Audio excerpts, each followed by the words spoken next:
بسم الله الرحمن الرحيم. توزيع فطار العيد في ريف إدلب الجنوبي برعاية كريمة من الشيخ حسين الثقفي مقدم من إخوان أهل الطائف الكرام. نشكر كل من ساهم في هذا المشروع وجزاكم الله عنا كل خير. ماشي خيلتي. بسم الله الرحمن الرحيم.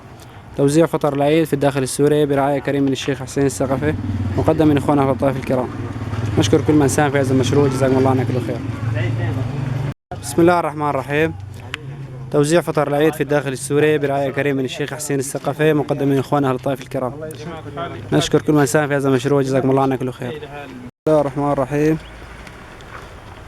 توزيع فطر العيد في الداخل السوري برعاية كريمة من الشيخ حسين الثقفي مقدم من إخوان أهل الطائف الكرام. نشكر كل من ساهم في هذا المشروع وجزاكم الله عنا كل خير.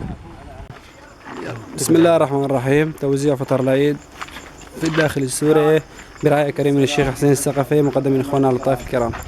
نشكر كل من ساهم في هذا المشروع وجزاكم الله عنا كل خير. بسم الله الرحمن الرحيم. توزيع فطر العيد في الداخل السوري برعاية كريمة من الشيخ حسين الثقفي مقدم من إخوان أهل الطائف الكرام. نشكر كل من ساهم في هذا المشروع وجزاكم الله عنا كل خير.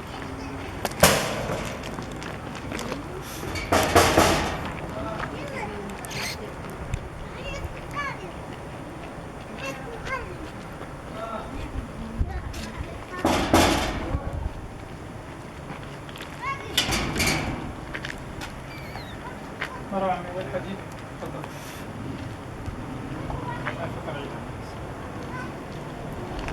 بسم الله الرحمن الرحيم.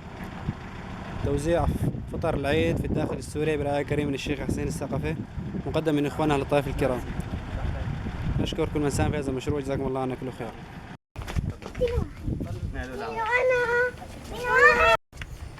توزيع فطر العيد في الداخل السوري برعاية كريمة من الشيخ حسين الثقفي مقدم من إخوان أهل الطائف الكرام. نشكر كل من ساهم في هذا المشروع وجزاكم الله عنا كل خير. بسم الله الرحمن الرحيم. توزيع فطر العيد في الداخل السوري برعاية كريمة من الشيخ حسين الثقفي